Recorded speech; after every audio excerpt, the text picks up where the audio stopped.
Hello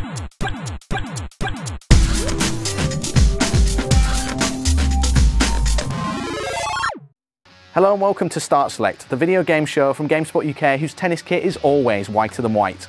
It's E3 next week, but before we jet off to sunny Los Angeles, we've got another serving of Start Select for you to enjoy.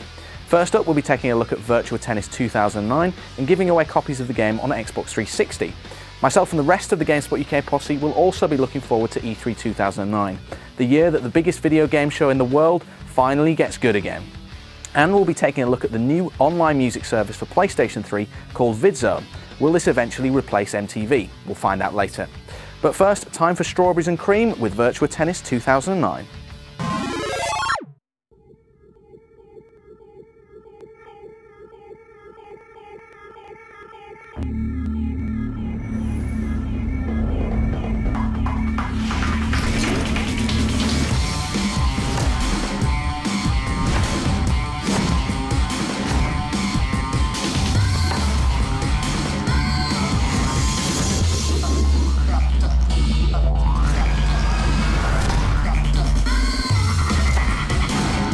It's hard to believe that 2 years have passed since Virtua Tennis 3 came out on Xbox 360 and PlayStation 3, but the tennis landscape has certainly changed a lot since then. 2K Sports updated its Top Spin franchise with Top Spin 3 last year, while EA Sports is about to enter the market with Grand Slam Tennis next month. Clearly, the onus is on Virtua Tennis to up its game, and Sega has dusted off its racket to return to Virtua Tennis 2009, the first of what we assume will be an annual update. Has it got what it takes to remain the #1 seed? Let's jump in and find out.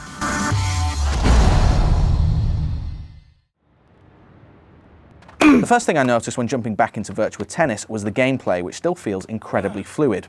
More than ever before, this game is about moving your player into the best position to receive each shot, which allows optimum position and power for the return.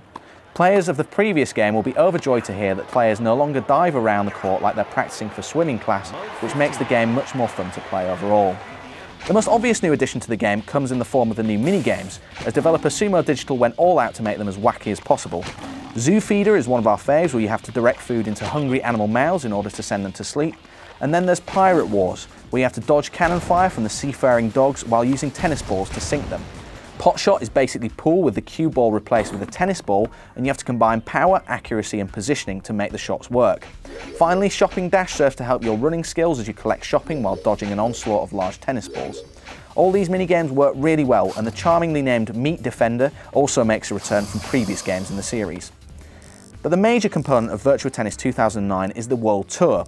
You start off by customizing your own player, like the monstrosity we've created here, and then you head off into the world with your new coach, Tim Henman. That's right, Tim Henman's in the game. The structure is pretty much the same as before though. You compete in games around the world, build up your players' skills in the minigames, and buy new tennis equipment with your winnings. The difference in this game though is that online is integrated right into the World Tour, so you can enter online tournaments and play ranked matches set by Sega as part of your career. Virtua Tennis 3, when it was released a couple of years ago, was a technical marvel, and it was one of the first games to support true 1080p graphics, and it had a great online mode to boot. The same is true of the sequel. It still looks great and moves fast, although we have to say that Maresmo wasn't quite butch enough for our tastes. The online mode also works well with no slowdown in the matches we played from the office. It doesn't look like it will rewrite the rulebook, but Virtua Tennis 2009 puts the series back at the forefront of the genre. It's out now on Xbox 360 and PlayStation 3, and we look forward to seeing if EA can challenge its dominance with Grand Slam Tennis 2009 in a couple of weeks' time. Game, set, and match. Federal.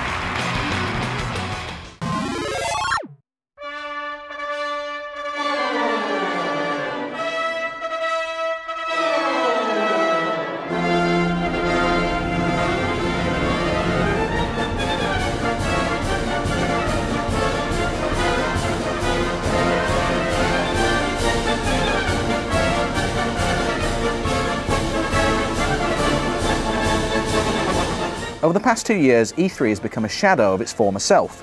It took a beach holiday in 2007, moving from the huge spectacle of the Los Angeles Convention Center to a bunch of hotel rooms on the Santa Monica beach. Sure, we got a tan and a workout from running out between hotels, but little else good came of the move. Last year it moved back to LA, but it didn't shake the schizophrenia, remaining a tiny collection of behind closed doors showing that I literally couldn't find when I first arrived there. Peter Moore from EA called it a soulless event, and it had been 2 years since we'd seen any booth babes. The whole thing basically was a mess. But thankfully, E3's been to rehab this year and it's back as the show we all know and love, with glitz, glamour and hopefully some decent game announcements. Before we jet off to LA this weekend, we polled the GameSpot UK office to find out what people are looking forward to, what surprises we can expect, and the best way to survive the nerd herd. For me, E3 is just a chance for the gaming year to really start again. It's the new period where the things that you've never even heard of are going to get their first kind of an announcement. It's the stuff that you know that's coming is going to get its first real meaty previews and everything in between. So what I'm most looking forward to are those two camps, the stuff that I know that's coming, learning more about it, and the stuff that I had no idea about learning for the first time. The fact that it's back to being a big show, I think, is something pretty exciting. I think obviously not having to go over there and cover it, I'm slightly biased because I don't have to deal with the big crowds or anything, but I think it's great that the games industry has a big razzmatazz event. I think it's been lacking the last couple of years, and I think, you know, it's part of the entertainment industry, and like Cannes is to the movie industry, we need a big event in the games industry to get people excited about the content and create a bit of showmanship around it. I think it's good. Well, I've been thinking about what I've been most looking forward to all week. It's a toss-up between, I think Big Beach Sports 2 is a big one, obviously, for me. Wii Music 2 with some sort of new peripheral. Obviously, you just want to see Shigeru Miyamoto in a penguin suit again. And maybe Rumble Roses, a new Rumble Roses. It's been a while, you know, scantily clad women in wrestling. What is Rumble Roses? Rumble Roses is a fighting game by Konami with its. I think it used an incredible number of polygons and accurate breast physics to replicate female wrestlers. And a little known fact about that game is that it's the only fighting game ever released with an all-female roster. So I think it's about time, with E3 getting its booth bears back now, to have a new Rumble Roses. What do you think are the qualities essential in a booth bear?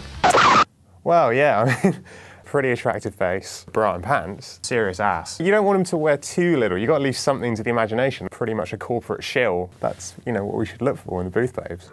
But seriously, I think with E3 2009, I'm really looking forward to kind of like the stuff that we don't know about. I mean, if anyone that knows me from the site of the podcast knows that I do like the big action games and stuff. But the things that really excite me about these sort of events are wandering into a room, and I have to say that it's usually Sony's room, and finding something like Fat Princess or Flower or something that's completely out of left field, brand new, never seen anything like it before, and then sitting down and getting to appreciate that in a space that's usually very well decorated. Bigger, better, more RPGs. That's more of a hope than an expectation. Actually, no, it is. I expect more RPGs. I want less franchises and sports stuff because they sell all the time anyway. They're not even remotely interesting. They're basically the same every year, just with new names. So don't care about any of that. I want RPGs, powers, chicks with better powers than I've got, and massive swords. For me this year, it's about sequels to my favourite games which are coming out. So BioShock 2, the original is one of my favourite games. I thought it was amazing in terms of the graphics, the storyline.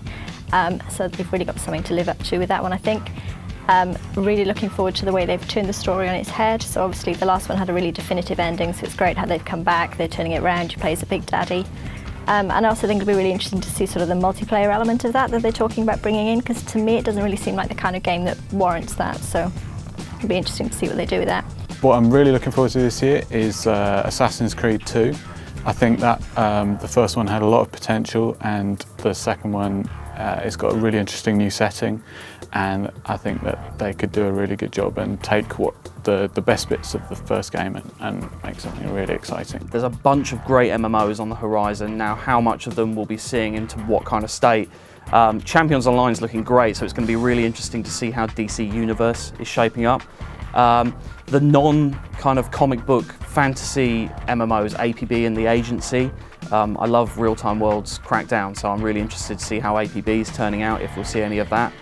And offline RPGs, BioWare is obviously the king of this genre, and they've got two of my most anticipated titles, Mass Effect 2 and Dragon Age Origins. So it's, I think if you're into RPGs, both offline and online, it's going to be quite an exciting show.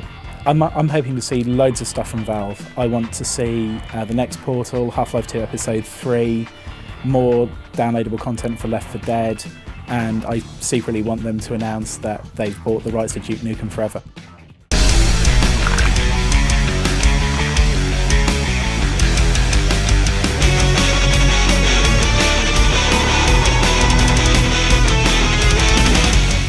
you think there's going to be a big surprise at the show this year? Well, I'm sure there will be. There's always big surprises at E3. I think the biggest surprise is going to be in the new Transformers game. I think there's going to be an unlockable where you can kick Michael Bay as far as you can, all the way out to sea. I think there's going to be a big MMO announcement from a Japanese publisher. I think that's probably going to happen. I think that if I was going to put some money on something, I think I'm getting more and more nervous about this, because I said it on the podcast by every day, but I think that there's going to be a Metal Gear Solid for the Xbox 360. I'm pretty certain that there's going to be a new PSP as well.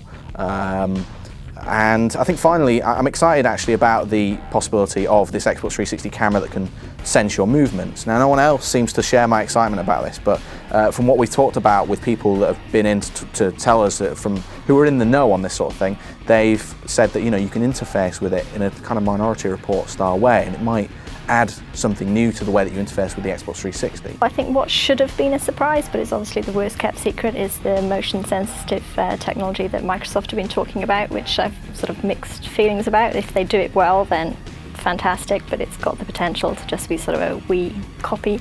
I've been very sort of underwhelmed by the Wii. I think it's sort of a training console as such. If there is something that comes out of E3 where genuinely an integration with one of these new technologies or advancements of current technologies that really grabs everyone's attention and goes, that is genius in its simplicity and its effectiveness, then great, we could be looking at, you know, a next step in gaming. You know, forget about, you know, 1080p graphics over standard definition. If you can really update the way people interact with their games properly instead of just a superficial add-on of motion, then that could be huge. If they do it well, fantastic. If they don't, then it's got the potential to just sort of dumb down the Xbox. If you want to play a game with your gran at Christmas, the Wii's there. You don't need to dumb down the Xbox to do that. What do you think about the show going big again this year? Do you think it's a good thing for the industry that's back in the convention centre and all this money's being spent on it? I love it. It's something that needs to be done. There's a lot of other fringe festivals and comic cons and things like that where thousands and hundreds of thousands of pounds are spent, and for an industry as lucrative as the games industry, it seems stupid that it was ever relegated to a second division thing. So the bigger the better.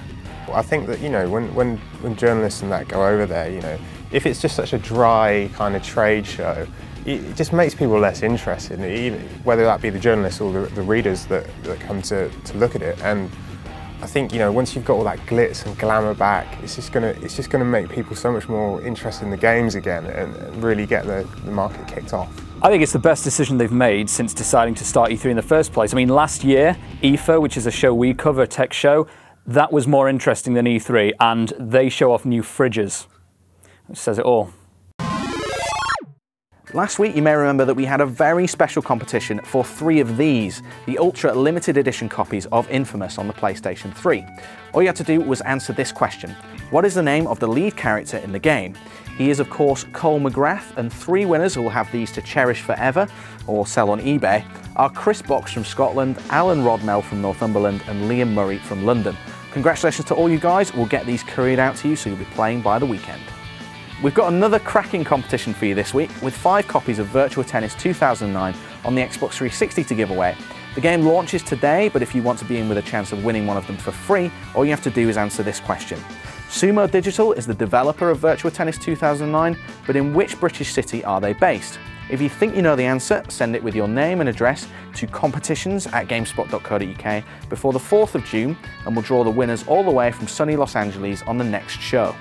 Now though, let's go and get a first look at the new Vidzone service on the PlayStation 3.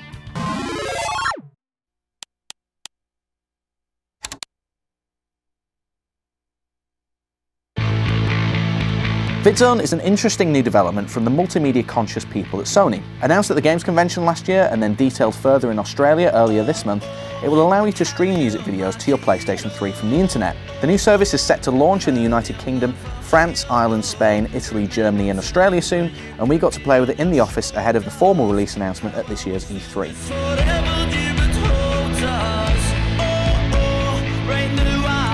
Vidzone is a new service that's a 25 megabyte installation, and it sits on the PlayStation 3 main menu.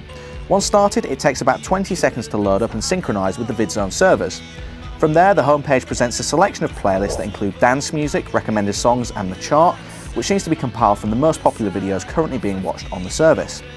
The main menu is where you can navigate to the actual videos though.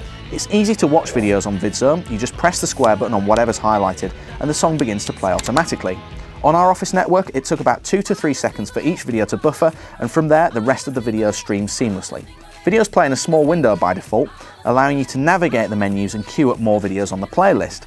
However, you can go full screen with all of the videos just by pressing select, and the video quality holds up pretty well. It's just below digital terrestrial TV in terms of clarity, but they're only served in 4:3 square format at the moment. Sadly, Vidzone says that it has no intention of supporting HD, which is a real shame. So how's this service supported, you might be thinking? Well, it's all ad-based at the moment, with small adverts that appear at the bottom of the screen at 9-second intervals. There are also 2 banner adverts on the main menu screens, but the difference is that these are actually clickable, taking you to the PlayStation Store to download the Mirror's Edge demo, for example. All the adverts are placeholder at the moment though, so we'll have to see what brands appear on the final store when it's launched.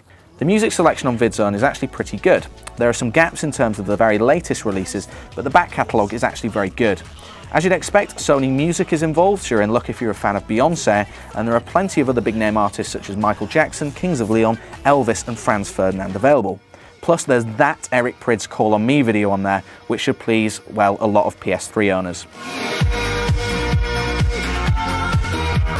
There's not a lot wrong with the Vidzone service, especially given that it's free, and the ease of creating playlists and the unobtrusive ads will make it a massive hit at parties.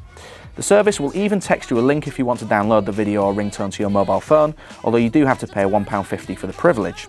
Sony promises that full details for the rollout of the service will be announced at E3, and if you're a European PS3 owning music lover, you'll definitely want to check it out.